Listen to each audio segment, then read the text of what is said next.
So I am so excited to be here today that I can hardly stand it. Seriously, I have been buzzing, not just today, but I have been buzzing for weeks, and that's because I'm convinced that if my inadequacies as a speaker don't distract us from the content that we're going to engage in today, not only will we be able to address this issue of recruiting and retaining the next generation of leaders, but we'll be able to build our businesses in such a way with such impact that the world stands up and takes notice.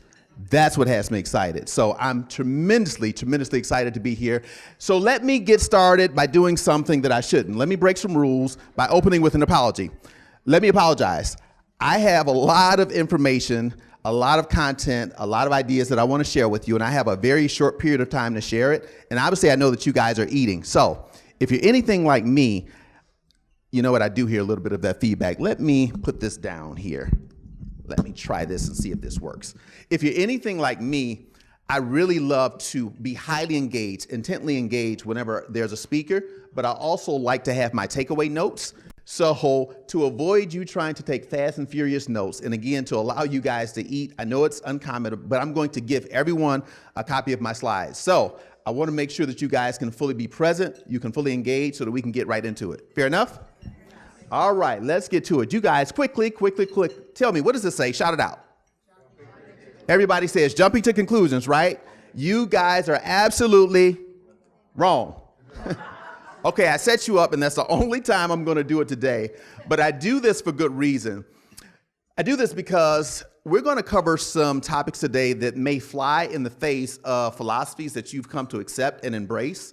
And we're even going to cover some things where you may be tempted to drown me out because you might be thinking in your mind, I know you'll be respectful. You won't say it out loud, but you may check out on me because you'll say, this guy is a bit unrealistic. This seems a bit too pie in the sky. But when that happens, let's make a pinky promise. Can you guys make a pinky promise? When you're tempted to tune me out, I'm just going to pretend as if everyone said yes. You're going to make a pinky promise that you'll at least give me the grace to follow me. I promise I can dream with the best of them, but I'm highly practical. I have a client or two in the room. I'm not going to point them out, but they would tell you just how practical I am. So we're going to make sure that we make the rubber meet the road, but we're going to talk about some high-level things that may strike you as a little bit odd, and I just don't want you to tune out on me, okay? Fair enough? All right, cool deal. All right, much of this has already been covered. I'm only going to share this not to be boastful, not to be pompous, but to help you keep the pinky promise, I just want to highlight a few of these things that I've done to share just how practical things are eventually going to get. I have had the privilege of working in over 45 states. It's now been over 30 industries because I believe that some of the greatest breakthroughs in one industry actually don't happen in that industry. They come from outside of that industry. So I'm industry agnostic. I have worked with clients in over 20 countries. Right now, I have an international client or two, one of which is a company out of France that's doing a national expansion of their manufacturing company. And the most important thing that I want to highlight is I've had the privilege of recruiting, that number is actually now over 400 people. And one of the things that I hadn't thought about until I was actually preparing for today's speaking engagement is the fact that whether it's been a company large or small, or even in ministry, I've never had anyone who has left who I've led directly. So I've never had anyone resign. And that's not because I'm so special. It's because they knew how special they were to me. And that's something really important that I'm going to come back to as we move forward. Fair enough? All right, so enough about me. This is for you if. Now, you promised, even if it's only in my mind, you promised not to tune me out. This is where it may begin to sound a bit lofty, but I promise we're going to land the plane. This is for you if you want to reduce your recruiting costs to virtually zero. I know it sounds really crazy, but I promise you, after we cover today's content, you're going to see how this is not only possible, but it will be highly probable if we follow what we're going to cover. Fair enough? It's also for you if you want to eliminate overwhelming turnover. Turnover is a great expense to your company. We're going to talk about just how great that is, but this is something that is significant. And we're also going to talk about how we can build a business in such a way that the world stands up and take notice and it gives God maximum glory. That's what I'm tremendously excited about. Also, I hope that you walk away feeling like this. This is also for you. If you want to be this guy, today is for you. No, on a serious note, we also want to talk about how can we have or how can we create an environment in our businesses where our employees are stark raving fans, just like this guy. That's what I want to be able to create for us today. All right. So here's what we're going to do. When you go to the doctor, before you accept your treatment plan, you have to be convinced of the diagnosis. So it is with us today. Before we talk about some concepts that I'll be introducing for the first time, I want us to understand the current environment. So I want to make sure that I'm not making any blanket statements that you guys know that they aren't supported or data driven, right? So we're going to talk a little bit about the current environment. The next thing we're going to do is to discuss a new framework for how we can develop our businesses to do all of the things that we've just promised, right? And then, because again, I'm a tremendously practical person, I want to make sure that you walk away with a way forward plan. I know that, and I do quite a bit of speaking engagements where I know for a fact that I'll have a room full of people. They may appreciate the content, maybe they appreciate the speaker, and people go home and do absolutely nothing, right? They say that was a good time. They may be motivated. Maybe they took away a few nuggets. I'm most interested, in particular, as a coach, in outcomes, right? So I want to make sure that we drive it home. So I'm going to create a way forward plan for you. Then I have a few cool giveaways. Adrian has already mentioned the book. I also talked about the slides. I'm going to give those away for you. I always approach each engagement as if I may never have the opportunity to potentially impact you again. So I want to make sure I do all that I can to add massive value. So I have some more cool stuff in addition to what has already been mentioned. And then depending upon how much time we have, I will share the longer or the shorter version of my story. I just got a question. Ian, how did you get to this place that you are now? So we'll see if I fumble my way through that or not. All right. First thing I want to share is that winter is here. Now, this is not a scare tactic. I know that this looks gloomy. Have you guys ever seen this movie, The Revenant? Yeah. Phenomenal movie. Scary picture. Winter is here. From a talent, from a recruiting and retention perspective, winter is actually here right now. But here's the reality. I don't want this to discourage you. I don't want this to actually scare you. I just simply want to paint a picture of our You Are Here dot. You know, when you go to the mall, you know there's a specific place, a store you want to go to, and you find where that store is, but before you can get there, you have to find the You Are Here dot. What we're painting is a You Are Here dot. There is a talent war that's going on right now, and if we're not aware of it, it's going to cause us challenges. Now, there are two different, vastly different outcomes that a winter season can produce for us. The first is you're ill-prepared, you're underdressed, you go outside, you freeze to death, right? It's one thing that can happen. Or you understand the environment, you don't lament that it's here, you dress appropriately, and not only do you go outside, but you make some snowballs and have a snowball fight and perhaps learn to ski. It's all about perspective. So again, the goal is not to scare you. This is just to share with you exactly where we are so that we understand the environment and how we should respond appropriately, right? So here's a war for talent. Again, I'm giving you these slides. These are way too many bullets. I'm not going to cover all of them, but I am going to touch on the first few. We understand that supply and demand is very real. Economics 101. We have historically low unemployment. What does that mean? Well, before I get there, let's talk about this. When you launch a business, it is a horrible and absolutely horrible business model for almost everyone to be the low-cost provider, right? You're in a race to the pricing bottom with yourself if that's your unique selling proposition. We have the cheapest cost. So it is from a recruiting perspective, apples to oranges on the opposite end of that, just because the landscape is more competitive, right? For talent, that does not mean that we should compete by trying to throw the most amount of money at it, especially as small business owners. One, because people are always going to have deeper pockets, and that's not the thing that's going to cause people to be faithful to maintain a sense of fidelity to you and your company anyway. But it's something to be mindful of. We have record low unemployment. Secondarily, 3 out of 4 workers are saying, and it's the highest that it's been in 16 years, that they're having challenges with recruiting, right? Now, I know what some of you potentially may be thinking as we consider the environment that we're in. Tell them, come on out, we're here. Tell them, come on. Some of you may be thinking, okay, markets ebb and they flow. I get it. I'm with you. But what we're finding now is that many people, even though we have entire departments that are being laid off right now. And there's this idea or this hopefulness that we're going to get back to a more normal market. There's going to be a sense of normalcy as it pertains to recruiting, right? What we're finding is that many people, after they've been laid off, they're not necessarily going back into the workplace for anyone else. They are going to sites like Upwork that I've spent tens of thousands of dollars on. So if we're waiting in some expectation that perhaps this thing is going to self-correct and we don't have to be as aware as I think we should be, I think that's a mistake. We do so at our own peril. Now, here's what may make you sleep really good at night. Half of the people that you love, the people who have been with you, they're actively looking for another job right now. They don't just have some alerts. They don't just have people reaching out on LinkedIn. 48%, if you look at the stats, of employees are actively looking for new opportunities. So there is, in fact, a war for talent, and we need to be aware of the environment that we're in. All right, let's talk just a little bit on the cost of turnover. Let me jump straight down here looking at SHRM's numbers.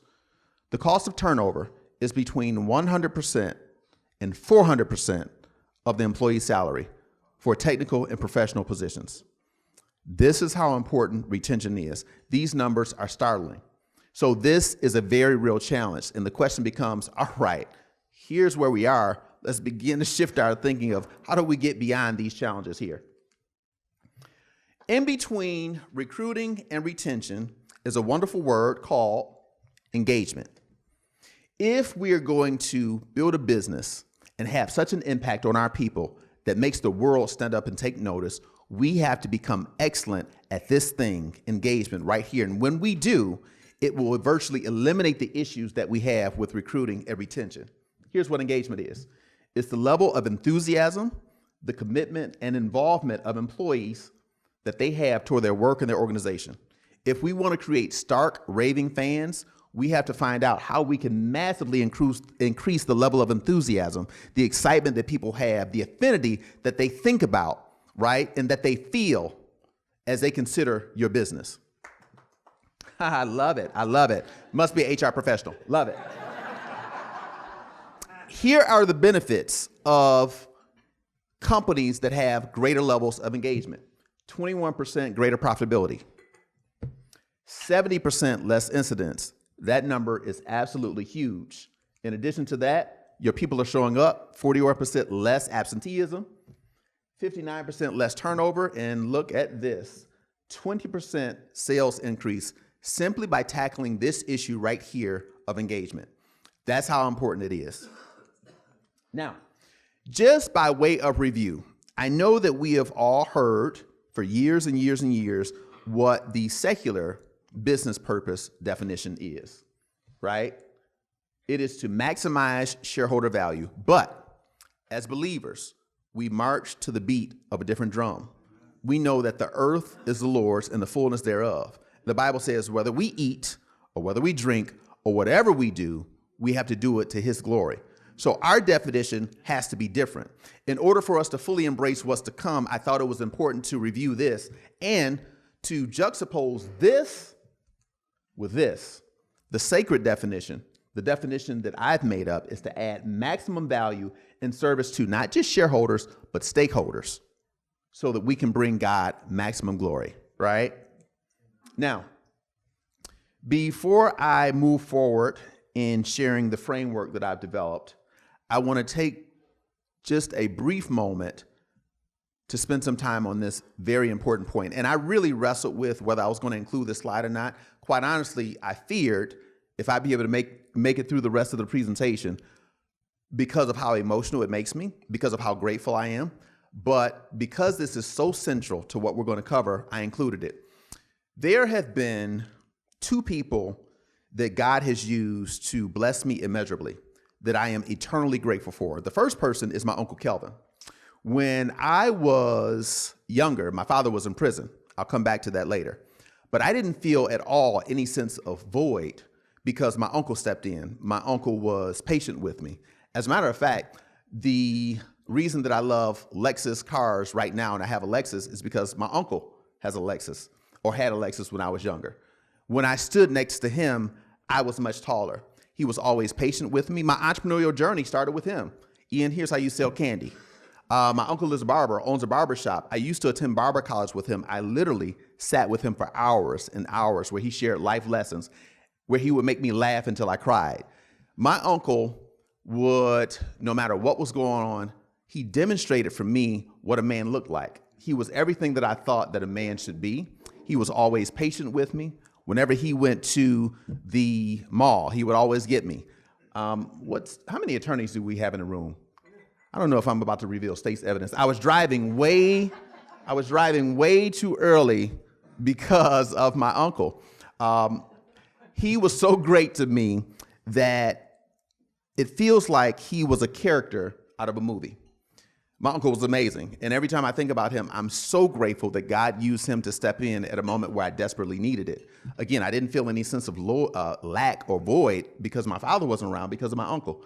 The second person who I met during a time where I was broken, where I was doing well in business and doing all of the things that I was striving to do, yet there was a hole in my heart that God placed there that only he could fill, but I was trying to fill it with everything else, including sex, including stuff and things and trips.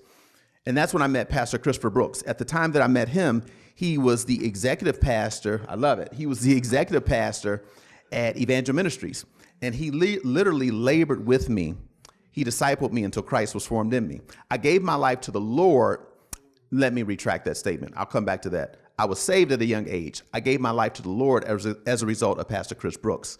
When he and I met, he gave me the balance that I needed of both tough and tender love. He challenged me. He grew me up from a theological perspective. He challenged me apologetically. He showed me what it looked like to live as a biblical man. He helped me discover and demonstrate what my calling was. He helped me to really be developed as a leader. When I think about those two people, I'm so grateful that God used them and that he would allow me to touch him through them. They love me with an unreasonable love. And now I'd like to ask for you just to consider, is there anyone in your life, anyone at all, who loved you so well, who was there at such a critical moment that every time you think about them, you do so with great affection? And because of what they've meant, there's absolutely nothing, not that you deify them. We're all sinners saved by grace, all fallen, not perfect, but they were perfect for me at the time that I needed them, right? But think about those people in your life. Now imagine the type of affection that you have for those people. Can you imagine if you had a company filled with employees or team members who had that level of affection toward you because of how you've been a blessing to them? The rest of the time that we spend is going to be creating just that. It is not some gimmick. It's not some program. This is life on life. You get to spend 8, 9, 10, 12 hours with people. The amount of impact that we should have on them is outsized if we're doing it through a biblical lens, right? So it's against that backdrop that I want to continue with the rest of our presentation. So I have coined, and this is the first time I'm actually presenting this, as I wrestled literally for months with this presentation, I have coined what I've called the ACTS method of engagement. If we're going to create stark raving fans, the ACTS method, I believe, will allow us to do just that. Here's what it is.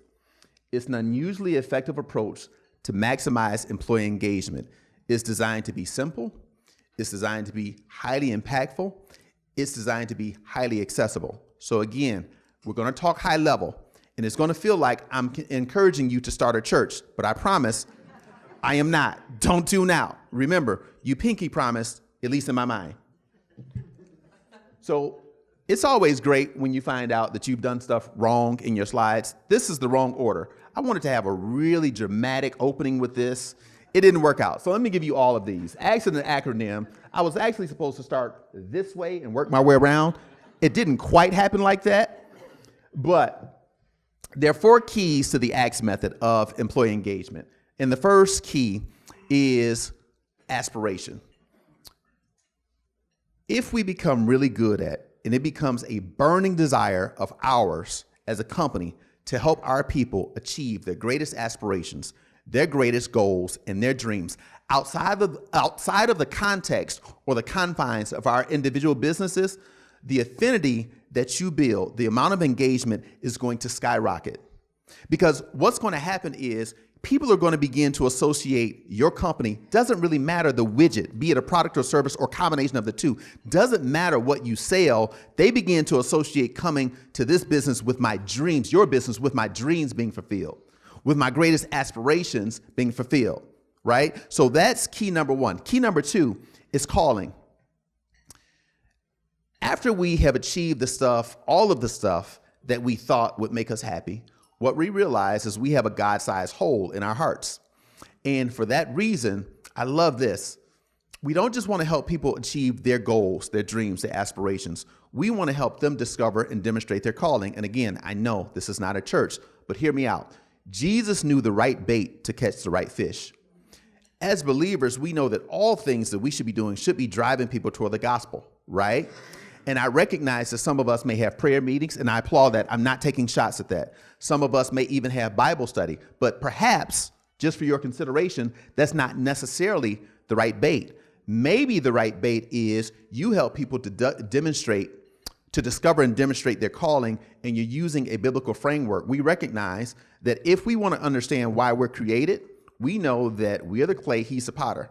If you want to know what a product is made to do, you go to the manufacturer. For us, that's Jesus, right? So what if, and this is just one way, potentially, what if you decided to help your employees discover and demonstrate their calling, but the framework that you use, or the bait, for lack of better terms, is something like purpose-driven life, right? Where the curriculum that you're using is based upon your shape, your spiritual gifts, your personality, right? Like when you go through that as your framework, the gospel is inherently built into it. That's just one potential approach. So as you consider, how do we massively increase engagement? How do we create stark raving fans? Not only do we help people achieve their goals and dreams, but often we find that will leave us, it's exciting, but it leaves us empty. And that's because we really want to discover, what is it that I was created for? I want to understand, what does meaning look like beyond stuff and things? I've got this, but there's something that's still missing. I posit that helping people to discover their calling and using that as an evangelistic opportunity may be an effective approach, in addition to perhaps what you're already doing, right? The next is transformation.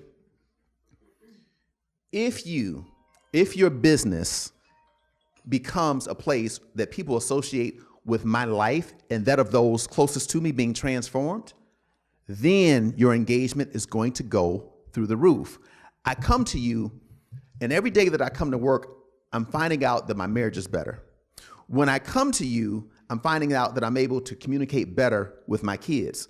When I come to this job, again, the job that I'm doing or the product or service that we produce, that becomes to some extent inconsequential.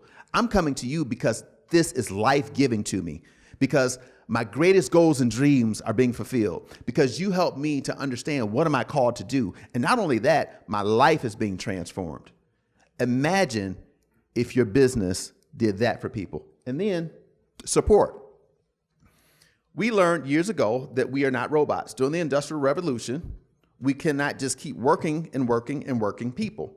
We have emotions. And though we hear taglines, poor ones like, check your problems at the door, that's not what actually happens. We are people with psychological things going on, with emotional things going on, with physical things going on. So if we create an environment where people feel supported to the utmost, right, both personally and professionally, then we're on to something really significant. You know, I'll never forget, early on in my entrepreneurial journey, out of respect, I won't mention his name, but I went to work for my first attorney. He is the gentleman who helped me close my first deal. Interestingly, I didn't necessarily need an attorney, but I typically was the youngest and often the blackest guy in the room. So to be taken seriously, I'm like, all right, I need to bring in the big guns. So I brought my attorney in, and we built a wonderful relationship. We built such a relationship that he eventually offered me the opportunity. He transitioned out of his law firm and he went to a fast growing company and said, Ian, listen, I know you're doing well. I know you're an entrepreneur, but I need a lot of help. And I think this could be a great opportunity for you to learn how to scale businesses. So I said, okay, great. I'll never forget. It was a particularly difficult time. I said, okay, it was a great learning opportunity. I went there to learn, not for the money. I've served my way into many circles, separate conversation for another day. but I went there to learn. The paycheck that I got was kind of just a bonus. But I was going through a particularly difficult time in my life, and my attorney happened to be a minister as well. So I went to his office, said, hey, I'm wrestling with such and such, whatever that such and such was at the time. I don't even remember, actually. I just remember it was difficult. And I asked, hey, do you have 2 to 3 minutes? I'm really struggling. Can I talk to you? The man said to me, that's what the man said, I don't have on my minister's hat. I don't have time. I was crushed. I couldn't believe that he would say something like that. And it drove a wedge in our relationship. I wasn't mean or rude, nasty or disrespectful, but the affinity that I had for him and the opportunity that he created completely went out of the window because I wasn't supported. That's exactly what you do not want to do. We often treat people as if they are cogs in a wheel so that we could reach the destination of building a profitable business, and we do so at our own peril. Fair enough? All right. In order for us to implement the ACTS method into our business, and this is where I'm going to begin to get a little bit more practical, I believe we have to reimagine what our aims and our goals are for a business. I think we should have a desire to create dream jobs for people. My hope is that what we have created with the ACTS method is a job that people would, that's a bad analogy. Let me just say that it would be a dream job for people. I don't want to get in trouble. Normally when I speak, when it's local, my wife comes and I always know when I'm going to get in trouble. So she'll be pleased to know, Dana, when you see this, let me look directly in the camera. When you see this, I stop myself. But let's reimagine for just a moment that unlike what is so common,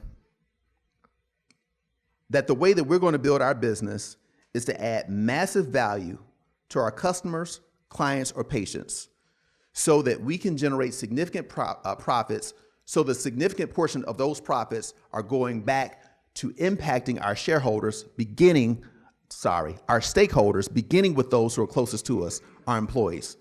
What would happen with our thinking? Yes, again, I'm a business coach. I understand profitability. I understand margins and bottom line. But from a biblical perspective, what happens if you saw your business as a ministry and that you were in business so that you could minister to the people that those are closest to you? What happens if you were driving profits and, yes, add massive value to your customers, clients, or patients? And again, all stakeholders, right? Your customers, clients, or patients are stakeholders. 2 minutes? That's amazing. All right, let me speed up. That is absolutely amazing. All right, in any event, let me speed this up really, really quickly. Here are 5 keys to creating a dream job. My apologies. I had no idea that time is flying like that. It's all Adrian's fault. First thing I suggest, you want to hire a dream fulfillment coach. You want to hire somebody whose sole job is to help your people fulfill their goals and dreams. And you want to make sure that that person is outside of your company so that there's a greater level of comfort and there's a greater level of fidelity that they feel that that coach is working for them, not necessarily for your company, even though you pay for it. Second thing, you want to be highly responsive. You want to develop a culture and systems to help resolve problems, both personal and professional. You want to make sure that enrichment, we talked about transformation. Here's what transformation looks like.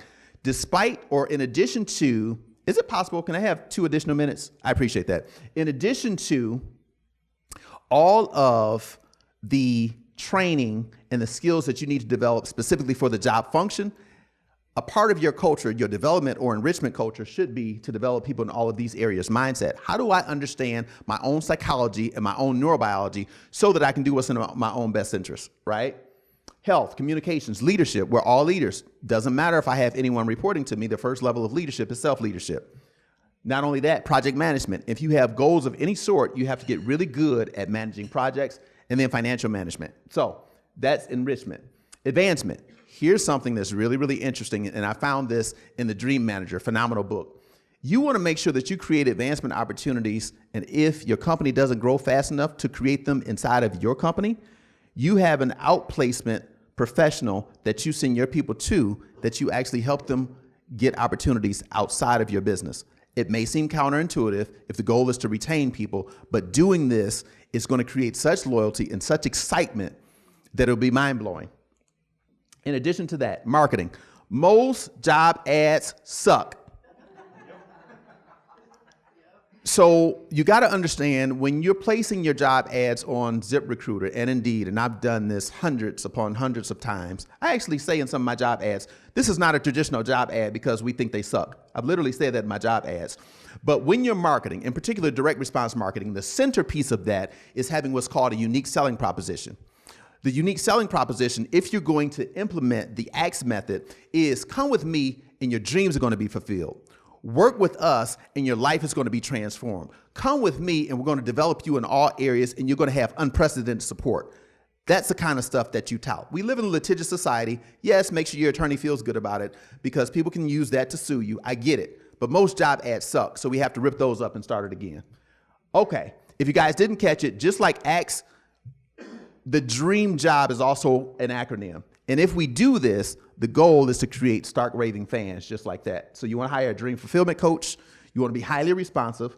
You want to make sure you have a development culture of enrichment, advancement opportunities, and then marketing.